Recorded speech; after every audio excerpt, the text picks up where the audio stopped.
Welcome to the Secret Sauce of Outsourcing podcast that's dedicated to making you better at working with OFS, online Filipino specialists. This is episode 337, Karen's OFS story.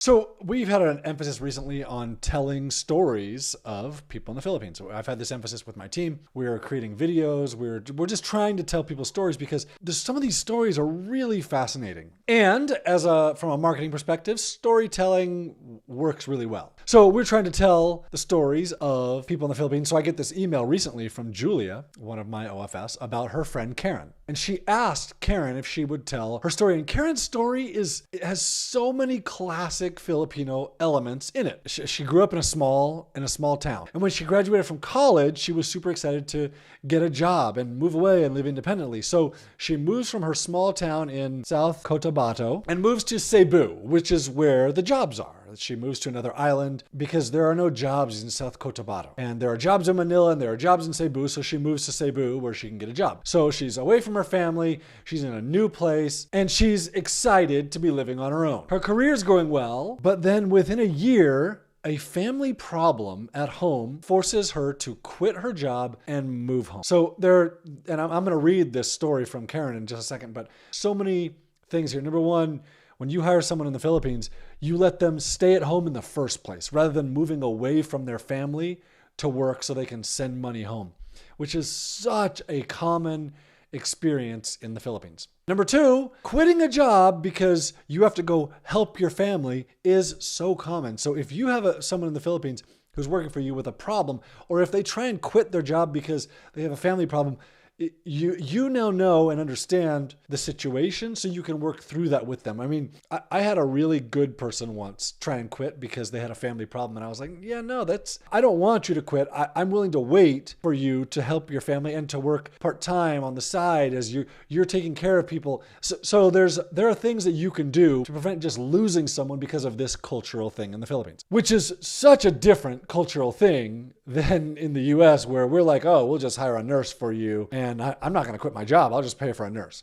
Well, in the Philippines, that's not how it works. So let me now read to you what Karen wrote, her story about what happened. My name is Karen. I'm passionate about learning new skills and love watching movies and listening to music. In my free time, you can often find me cleaning the house.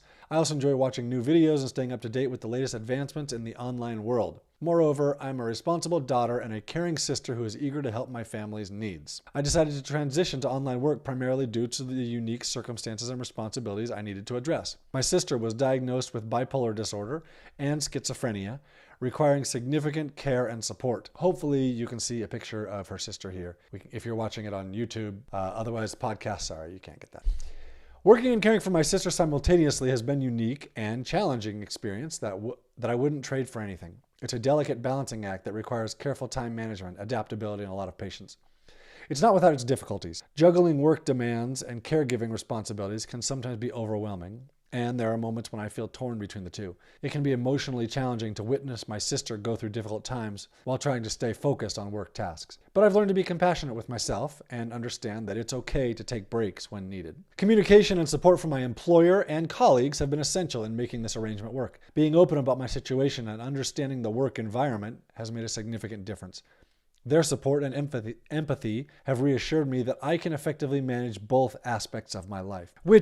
So I'm just going to interject here. What a great employer to understand you're a good worker and you have family problems, and I'm going to support you in that. Taking care of your sister who is significantly needy, and you're doing a good job for me, and so I'm going to let you be flexible in the work that you do and in the hours that you do and the time that you spend and how you communicate with people. What a great employer. Despite the challenges, this experience has taught me valuable life lessons about empathy, resilience, and the importance of self-care. I've grown as a person through the process. It's a journey that constantly reminds me of the significance of compassion and the need to find a healthy work-life balance. I still want to work from home, even if my sister didn't get sick, because working from home offers certain benefits such as flexibility, reduced commuting time, and the ability to create a comfortable and personalized workspace. It allows me for a better work-life balance and provides opportunities to be more present for my family members and personal commitments. So that's the end of what she wrote. I'm gonna interject a piece about this working from home thing. So whenever we are interviewing people in the Philippines, we always ask them about their lives. And they always bring it back to working from home or working because of Onlinejobs.ph.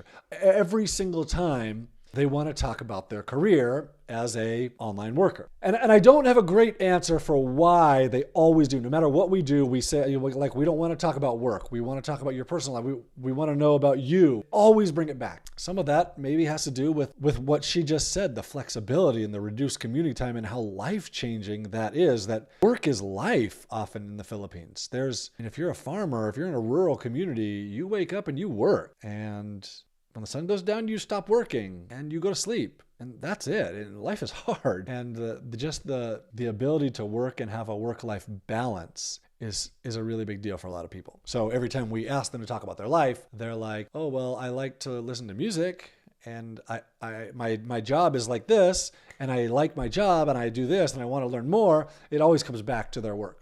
And then for Karen, man, she's so caring, which is so common among the Filipino people. Like, she's compassionate, and she wants to help her sister, and she wants to help her employer. She wants to do a good job. She wants to contribute. This is why the Philippines is so different than any other culture that I have experienced in the world in terms of outsourcing and hiring and finding great people there. We'll continue to tell stories. Hopefully I have another one coming up soon, podcast that is really, really good, that we've been working on for a little while now. So thanks for listening.